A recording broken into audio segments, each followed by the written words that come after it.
Hey, everybody, and welcome. My name is John Mesa. This is the first episode of As Yet Untitled interview series where I just want to, sit down, talk with content creators and just generally interesting people. We just have a chat and see what we're all about.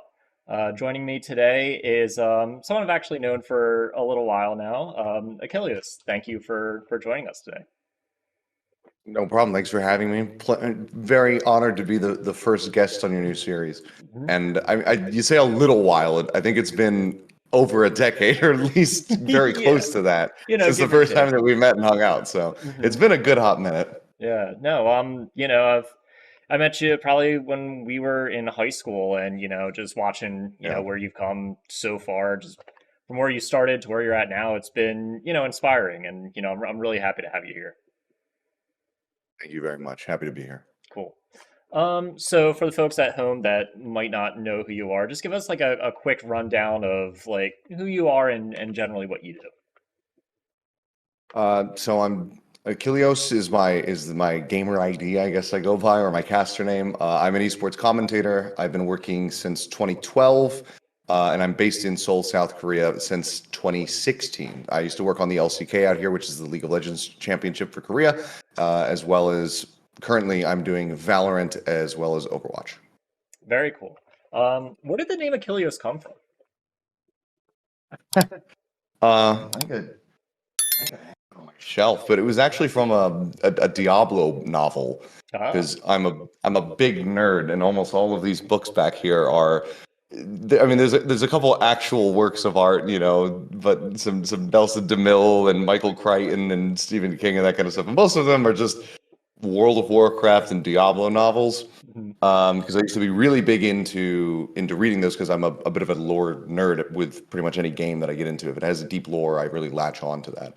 And there was a series that came out by Richard A. Knack called The Sin Wars, that kind of just went through I'm getting into the mud here, but just into the introduction of the Nephilim and all this kind of stuff in the Diablo world, where people woke up and suddenly had these powers and that kind of stuff. Mhm. And there was a hunter in that novel named Achilios, and for whatever reason, I just really liked the name. And when I first started playing World of Warcraft, my first character was a hunter, so I named it Achilios.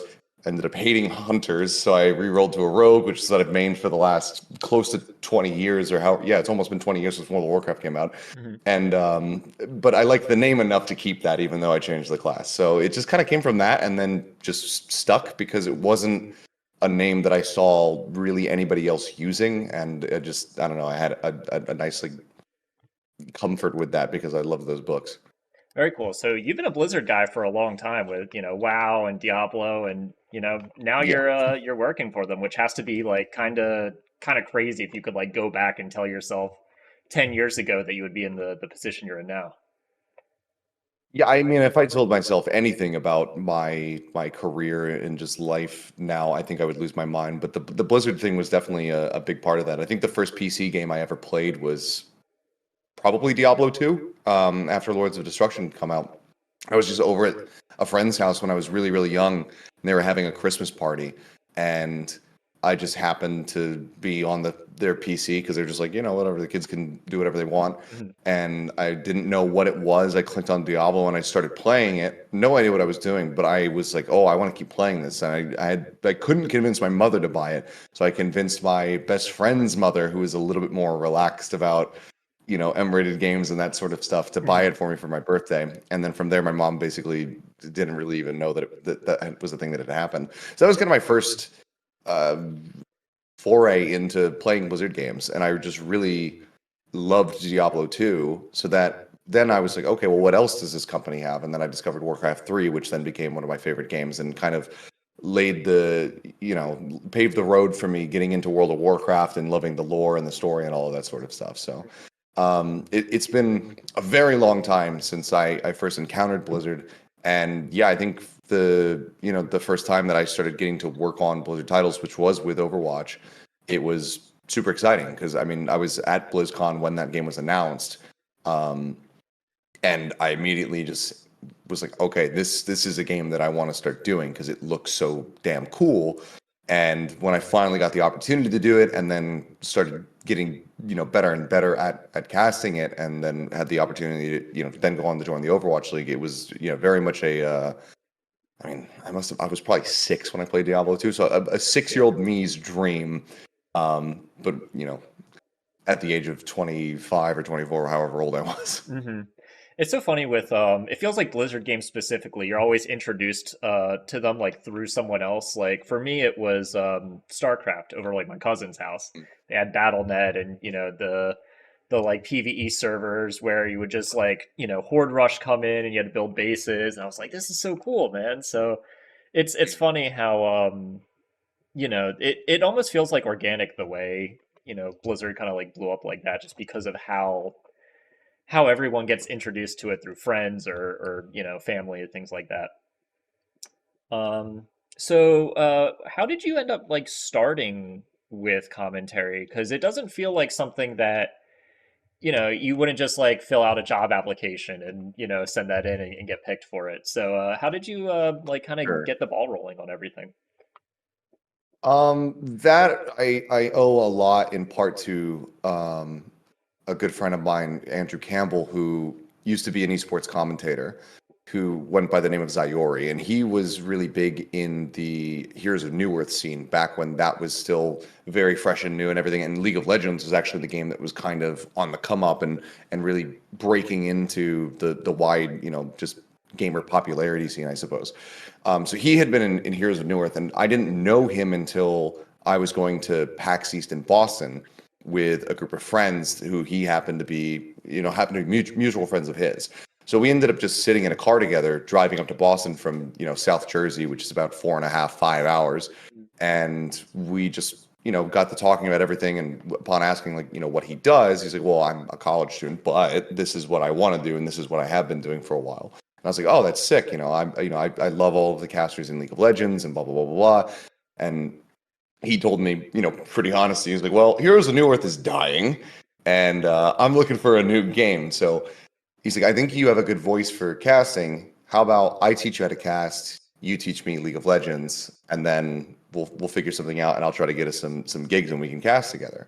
And I said, oh, that'd be sick. So we spent the whole weekend together, going around and seeing the Riot booth, especially, and that kind of stuff. And eventually, he messaged me and said, hey, like, I got us a casting gig. Let's do some practice, and we did, and we practiced quite a bit. Still very, very green. And we ended up doing one day of this tournament, and I was really, really nervous. I'm doing color casting in League of Legends, which was, but that did not end up being my primary role at the end. Now I'm a play-by-play caster, but I Hmm. was doing color casting because I still knew more about the game than him, but I was still really nervous because he knew more about casting than I did. But we got through that day, and I remember just really, really enjoying it. And then about 6 hours after the broadcast, got a message from Andrew saying, "Oh, by the way, the rest of the tournament is canceled. The company is bankrupt." And Wow. I was like, "Well, shit. What do I do now?" Because I actually really enjoyed doing that, so I was looking forward to doing the rest of this tournament. Hmm. So like, well, maybe something else will come up. And then eventually I was just watching some, we used to have I'd say there used to be a ton of just community tournaments and people who would be running these on Twitch and whatnot. They don't exist as much anymore, but used to be able to have just bronze leagues, silver leagues, gold leagues, all just, playing against each other in these Hmm. weekly events. And the people who win it would win RP and that kind of stuff. And I remember watching one, and I just happened to reach out to one of the guys that was casting just through Twitch messages, and I said, "Hey, I'm interested in casting. I have a little bit of experience. I did this tournament. Is it possible for me to get involved?" And they said, "Yes, absolutely." And that was um, basically how I kind of got started.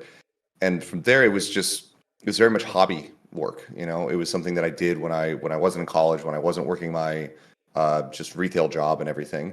And I just did it, and I made no money from it, but it was something that I really enjoyed doing. So it was basically replacing playing League of Legends. So instead of playing the game, I was just casting it, but I was getting the same. I was actually, well, definitely getting more enjoyment out of it because League of Legends always makes you want to break your desk in half. Yeah, of course. But so I just kept doing that for the longest time, and then I remember eventually.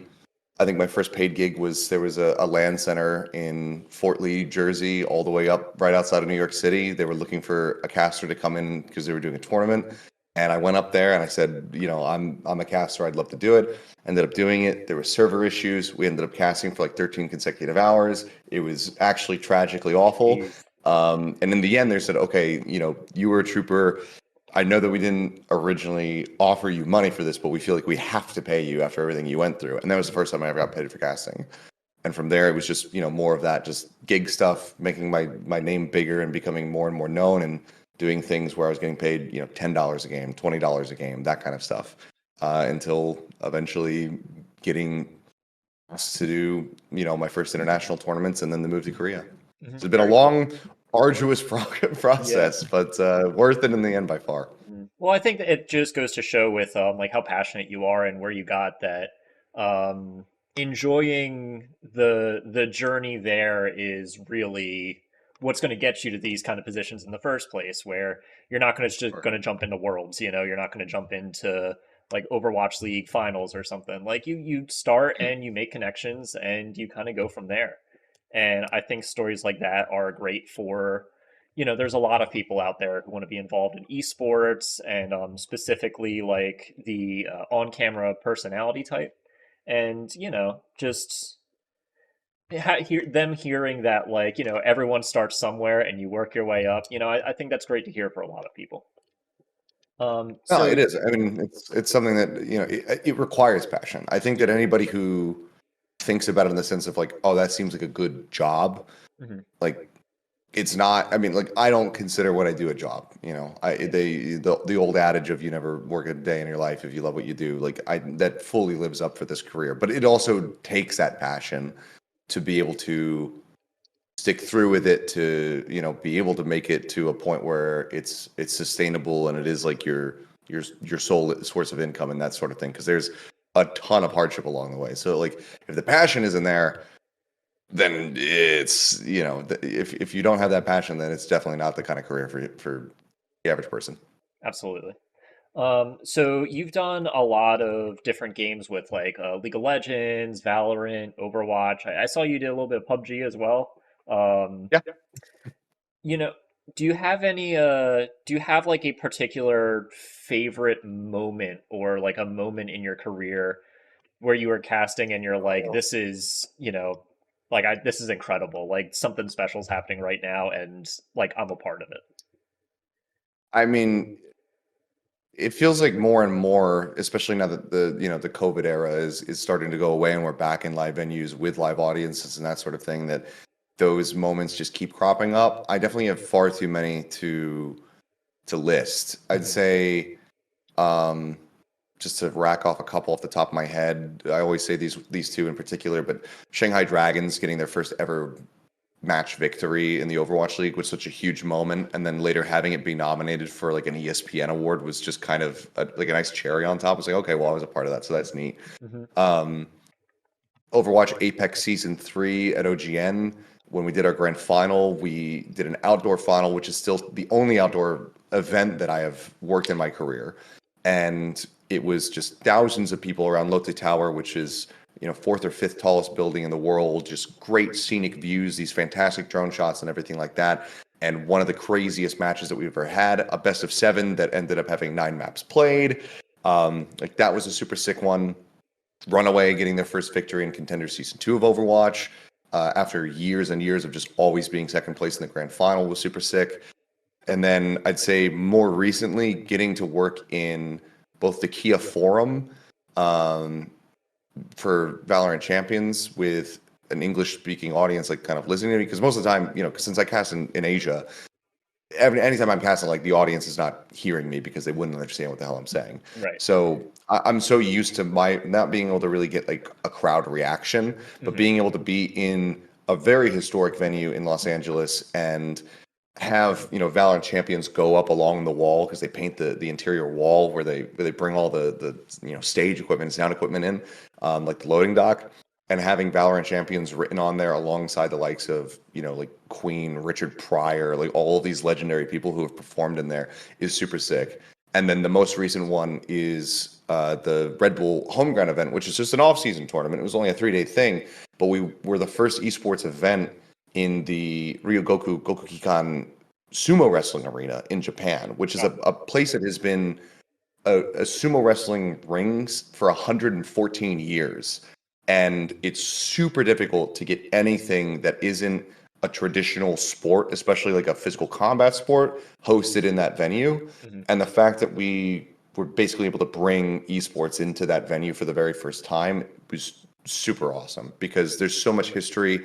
You walk down the hallways of that place, and they have pictures of the sumo wrestling champions from the more recent years, but it goes all the way back just decades and decades and decades where they just, we didn't have cameras, and then they have paintings of these guys. Mhm. And it's like super awesome to just be like, wow, like there's a ton of history here, and now I have become a part of this. Yeah. No, that's amazing. And esports has really had like a like a very like meteoric rise over probably the last like 10 or so years. Like obviously it started with, StarCraft, Brood War, old, kind of PC games like that, but it hasn't really exploded the way that it has recently. What is it about esports that you think is it's so captivating to people, and like why does it continue just growing the way it is? I think one of the biggest aspects of it is that, you have so many people who grew up playing video games, more so these days, or in I'd say from, our generation onward, it's been so many more people having access to being able to play video games, not being scolded or looked down upon as much for playing video games as you would have been in the past, like a generation before, Mhm. get the hell off the N64. Like you got to do your homework or blah blah blah blah. Like yes, we did have that, but I feel like we also had a little bit more leniency. But we also had better access to things like computers and all of this kind of stuff. The revolution of YouTube coming out and then streaming platforms cropping up such as Twitch and then YouTube Gaming, etc., um, just made it way more accessible so that all these things kind of culminated because esports has been happening for a very long time. And Right. within South Korea, it was able to be enormous because it was on television. So it already had a huge widespread appeal because people could easily watch it. But for a tournament that's just happening off somewhere and there's no TV deal for it, which is pretty much every other esports event ever, you're not going to see it, you're not going to be able to get that viewership. But suddenly with the rise of streaming, anybody can access it from any point in the world. So you grow not just a local audience, but you grow a global one from that. And I think that just that accessibility made things so much more easily approachable and made people realize how entertaining esports could be. Like Korea has known this for over 2 decades, Mhm. with Brood War finals that happened on the beaches of Busan that had 100,000 people in attendance. Wow. Like, it's been known over here, Right. but for the West and everything like that, it's I think only recently started becoming a larger thing, because of those advents. But also, I think just generally more people enjoy video games. More people have easy access to video games, consoles, PCs for home. Internet as well has become faster. It's become more affordable in most places. I'd say to have like good connections and that kind of stuff. Before it was like, oh, if you live in this township in Jersey, go fuck yourself. Yeah. Sorry, I'm not sure if I'm allowed to cuss on your on No, your new you no, show, you but do your thing. like I remember our mutual friend Dom Farah. Mhm. Um, I remember going over to his house for the first time and downloading something. Music. It was LimeWire. Anyway, I remember downloading something and it happening like this. Mhm. I was like, how is that possible? Like in my house, I think we might have still had dial-up, or we were on like the earliest stages of DSL. So it was just this incredible shift. But now it's like pretty much no matter where you live, because I go back to my house now where Mhm. my dad still lives, and we have gigabit internet speed. So it's just like, okay, everybody has fast internet these days. Everybody can watch streams, everybody can play games online, and everybody can now enjoy esports. Yeah, so you're talking about like everyone enjoying esports. Obviously, esports has been kind of rapidly expanding year over year. There's still like a group of people like trying to explain esports to like my mom or someone where it's like, there's a bit of that. they kind of understand what's going on, but there's kind of a disconnect, or it might be difficult to watch for some people. Like when I watch like Valorant, say, because I don't play Valorant. You know, I respect the hell out of it, but I typically don't play those kinds of shooters. But there's so much happening, and it can be like very disorienting. Do you think that there's ways that esports can try to become more palatable to people, or more approachable in ways that go beyond just like, analysis and breakdown? I mean, it's difficult because it's really on the game. So unless the game developers are going to do something to dumb it down, like I can explain everything about a game, but unless you have some kind of foundation Hmm. as far as like what I'm actually talking about, it might not make that much sense. Because if I say, oh, the Phoenix is going to throw his flash around the corner and then he's going to swing and he's going to do this thing, like people are still going to be like, which character's Phoenix? Yeah. What, is it like flashes and flashbang? Like, what do you mean, like swinging? Like, this, I think that innately you do have to have people have some kind of basic understanding. And that definitely comes with, as you mentioned, like our parents not really understanding. I've tried showing my father things a million times, and I think Overwatch. So somehow Overwatch was the one that he got the closest to understanding. Really. That's Not great. Valorant, not League of Legends. Overwatch was the one that he actually had a decent grasp of. Hmm. But it's having a foundation of the game, but is really important. But it is something that can come to somebody who doesn't play the game just by simply watching it more and more, because then you start picking up on sort of like if you go and you live in a country without speaking the language, how you start picking up on the language. Hmm. It's basically just that, because the more you hear it, the more you're starting to understand it. So the more that somebody watches something, even though if they have never played the game before in their life, they will start getting a decent grasp on it.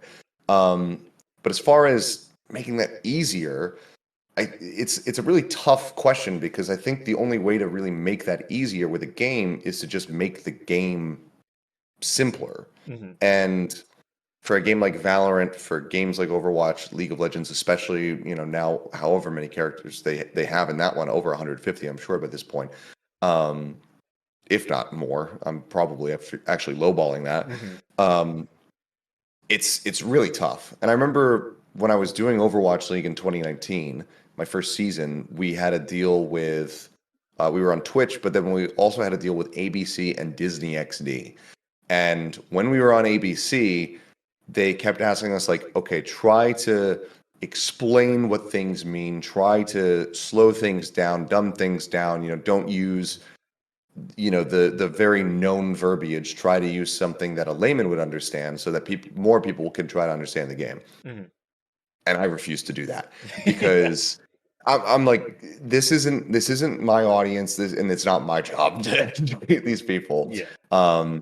So lo and behold, me and my co-caster Wolf stopped being put on the Disney XD days and the ABC days, because we just didn't want to sacrifice basically the quality of our product for the sake of an audience that likely has zero to no interest. Because I feel like 90% of the people who are going to be watching that on ABC are going to say, "Why the fuck is this on my television right now?" Yeah, And we exactly. did have we did have plenty of feedback like that on Twitter. Hmm. The Disney XD side, I think you can get away with, because you just put a child down and it's just so much shit that they can look at. It's just sensory overload for them. They Just can just flashing focus in colors. on it. Yeah, so it's just like the dancing fruit and all that kind Yeah. of stuff that people put in front of their children these days. So Hmm. there's enough that they could watch. And then we also got in trouble for saying "damn" and "hell" a couple times during those broadcasts. So I don't mix well with those casts, I suppose. But I think it's tough. I think that you do have games that are really, to kind of bring this back around, games that are really easy and approachable that pretty much anybody could understand. And I think the biggest example of that is CS:GO, now CS2, I should say, because it's basically just, I mean, it's just counter terrorist. Plant the bomb, bomb goes off, terrorists win. Defuse it, counter terrorists win. You shot the guy in the head, you can see that. It's like, it's really straightforward. It's really easy for people to comprehend. I was watching a couple highlights when my dad was visiting me last month, and he was on the couch and he was able to follow what was going on. So I think that that's probably the best, because it's a bare bones game. You don't have abilities. There's not many mechanics to really worry about. It's just, gun goes, shoot, and the person dies. Yeah. So unless a game is designed that way, Um, I think it is tough. And I think that most devs don't want to do that because anybody who's really tried to hard copy CS has failed. Outside of, in the broad sense, obviously there's niche markets that still play games like Sudden Attack, like Crossfire and whatnot, which are just, CS 1.6 clones. They have massive playership still, but you're not going to be seeing global championships that are drawing in millions of viewers from around the world for those titles. Mhm.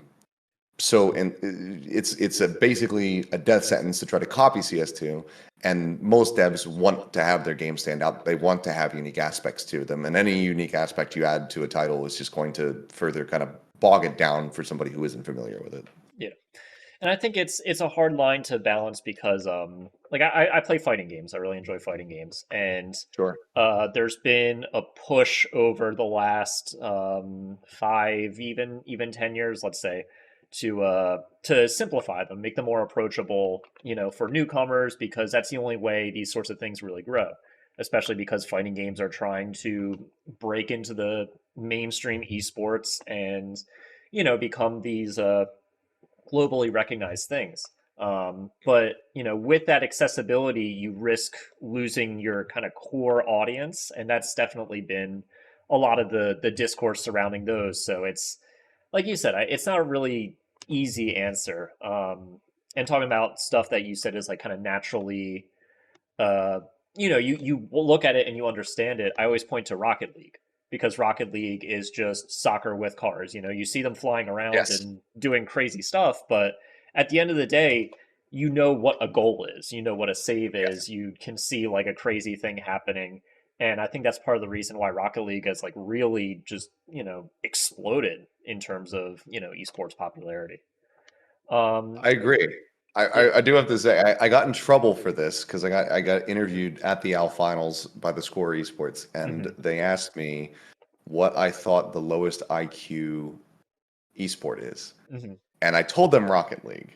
And I caveated it saying, not because it doesn't take any skill or mechanics to play the game. I respect the hell out of the players. I was thinking from a viewership perspective Yeah. that that is the lowest IQ game because, as you just said, it is just, oh, shot on goal, goal gets made, there's a nice defend, that kind of stuff, car blows up. It's really digestible. And I think that is fantastic, and that is part of why it's blown up. So I just wanted for all the people out there who were saying that I was insulting them Hmm. and insulting the players. I wasn't. I was just saying that it's a very easy to watch game, and that is a good thing.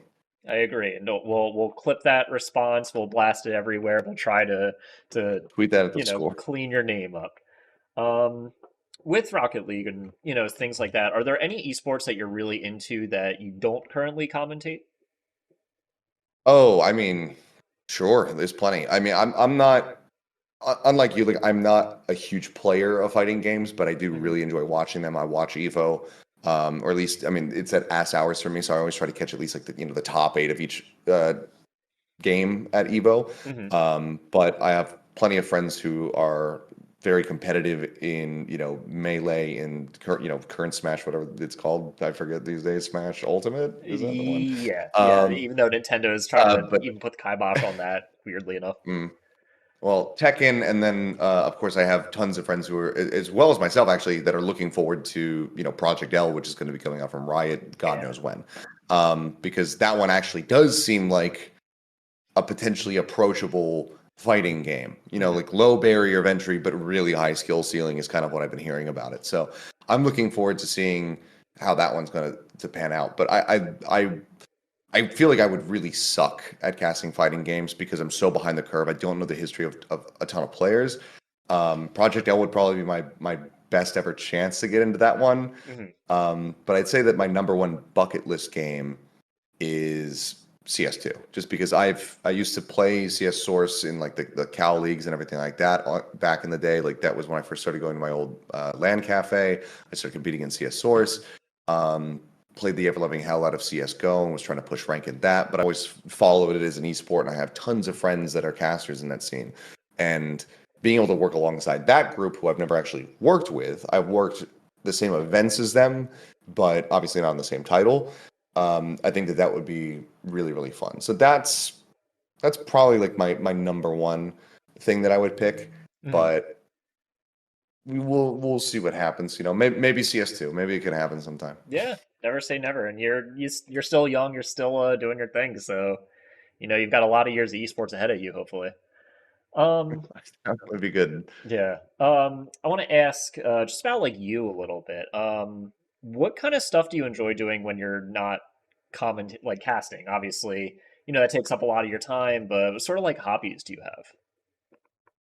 Um, I'm fairly social, Hmm. so I really enjoy spending a lot of time with my friends, and I'd say pre being married and all, but especially like living with my now wife, like because we moved in before marriage, like I used to go out pretty much every single night with my Hmm. friends that live out here in Korea because that's just what we wanted to do. We just wanted to be around each other. We wanted to talk about work. We wanted to talk about the new games that are coming out. And we just enjoy each other's company. So hanging out with my friends is probably the number one thing.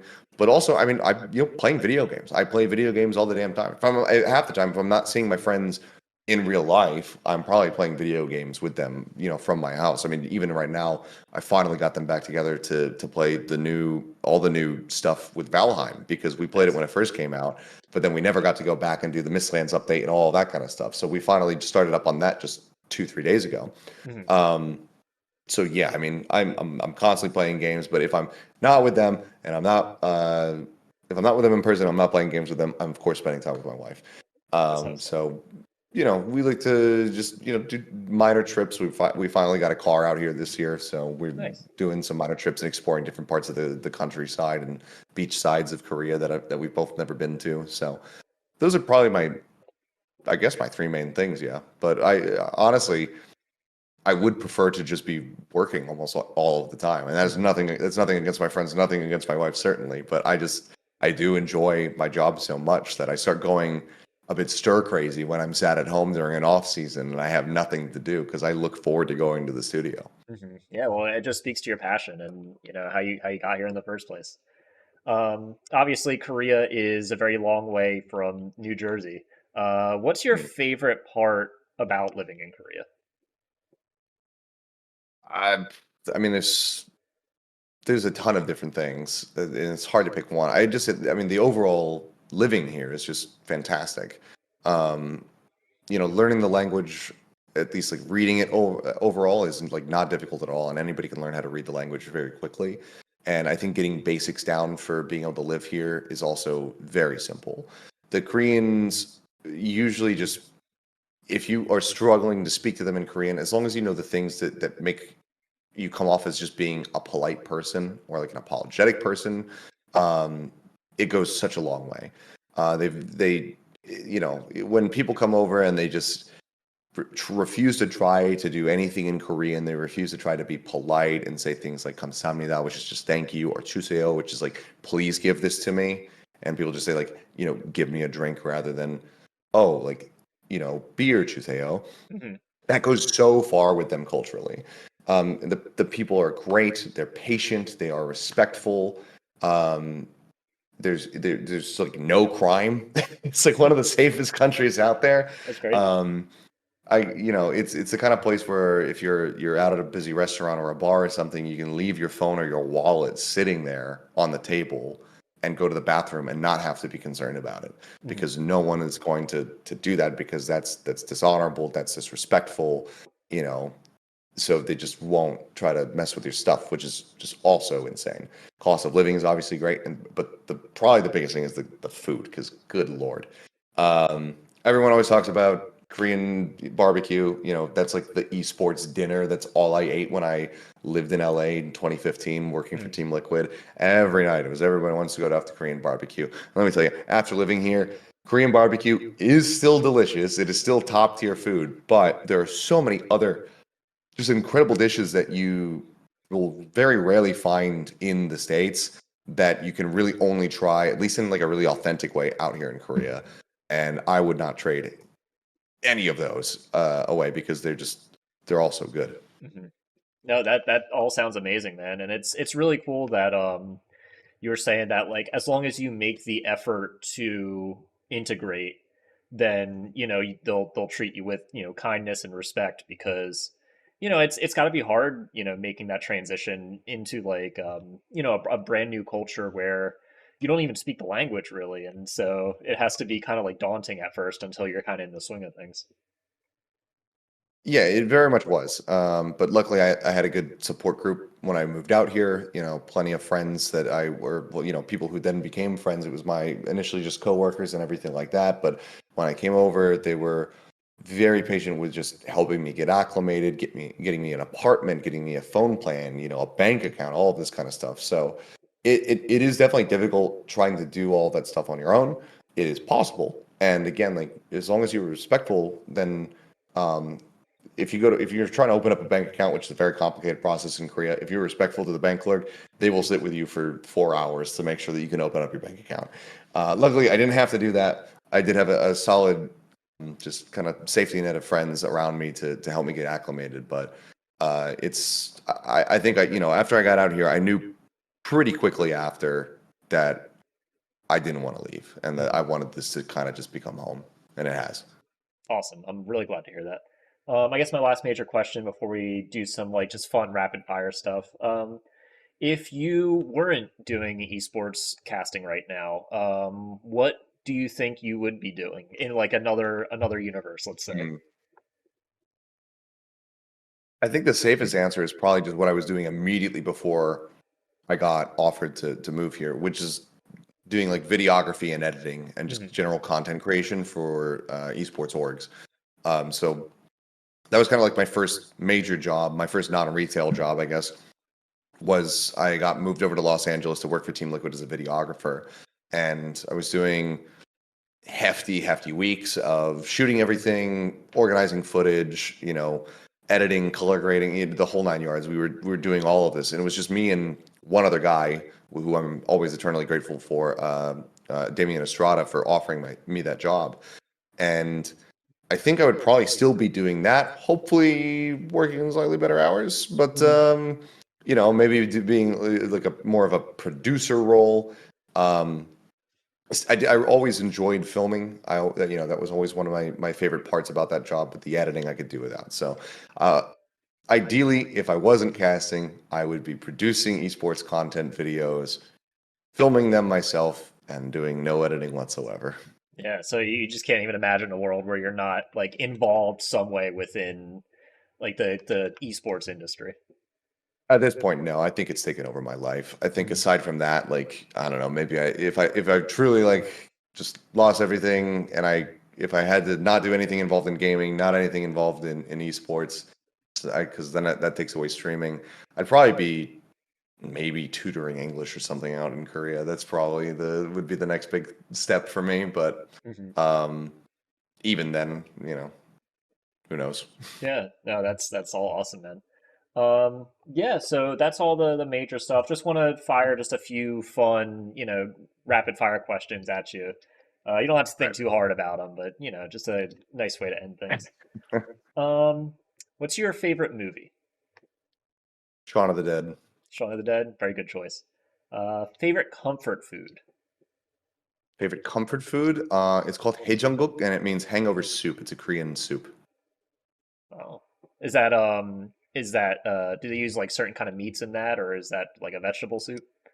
It's like a braised pork ribs, slightly spicy broth, and then there's a ton of vegetables all jammed into this with some seasoning and everything like that. And it's something that if you eat it either after a night of drinking or during said night of drinking, it will help you feel better in the morning. Hmm. No, that sounds awesome. Are you a cat person or a dog person? I am a dog person, but owning a dog in while being somebody in esports who has to travel a lot, or just somebody who has to travel in general, is really difficult. Hmm. So I have a cat, and I love her to death. She's just off screen over there. Her name is Nova, named after the StarCraft character. And um, I made the conscious decision to have a cat, but I've also always had cats in my life. So it's a tough split, but I love dogs just slightly more. Hmm. What's the Sorry, first Evan. concert? Oh, sorry. What's the I was first just saying concert you? sorry to my cat. Mhm. Oh, tell her to hi. Him or her? I didn't tell. This Um, she. she. Oh, I hope she's doing well. What's the first concert you ever went to? Mm. As an adult or ever? Either or, whatever's better in your memory, we'll say. Okay, first ever concert for sure. I got dragged along to Britney Spears, all the way back when I was like maybe 6 years old. So I was Hmm. super young, and obviously, that was kind of like at her peak. Maybe not six, but basically right after her first album came out. I got dragged to one of her concerts in Atlantic City by my aunt and my cousin, who were huge fans. So that was the first ever live concert that I went to. I'd say the first one that I went to very consciously was probably Ozfest when I was 12 years old. Nice, very nice. What was your favorite cartoon as a child? I know there's a lot. Shit, there's so many. Dexter's Lab. Dexter's Lab, good choice. Um, my last question, I guess, would be, what's your favorite time of year? That'd be winter. I used to do a lot of snowboarding prior to moving to South Korea. I've only gone once out here, and it was actually at Pyeongchang, which is where they had the Winter Olympics back in, I think, 2018. So it was Hmm. really neat to actually go over there and see all the signs for the Olympics and whatnot. But that kind of got slowed down. I had a pretty bad accident in 2014 where I broke my collarbone. Ooh, So I haven't really snowboarded as much, but I still love the wintertime. I love when it snows. My wife knows this about me. She is very much a summer person. She is a beach goer. Um, I am not. I am Anakin Skywalker. The sand is coarse and I hate it. It gets everywhere. I will go to the beach with her, but I much prefer the wintertime because you can always put on more clothing. You can only take off so much clothing. So being hot, I think, is the worst possible thing for me in the world because I will just sweat uncontrollably. But I have very nice goose down jackets that keep me warm in the wintertime. yeah, you want to layer up and be like nice and cozy instead of sweating it out. Exactly. Awesome. Exactly. Well, this was awesome, man. I had a really fun time talking to you. Thank you for giving me your time. I know it's late over there. Um, No problem. I'm glad Normal we hours for me. I'm glad we were able to finally get things going. Do you have any social media or anything you want to plug while you're here? I mean, I barely ever use anything other than Twitter or X as it's called now. E- Elon Musk. Anyway, yeah, I'm on. You can follow me on Twitter. It's Achilios Casts. I also have an Instagram under the same name, but it's mostly just pictures of food and my cat. So do with that what you will. Very cool. I'll put it up on screen too, just in case anyone wants to find that stuff. You can follow me on Twitch at Mesa7799, at John Mesa on Twitter and Instagram. I'll put those links up as well. But yeah, no, at this point, thank you for joining me, man. This was a really good time. Thank you for having me. Always a pleasure, my friend. Good to catch up. Awesome.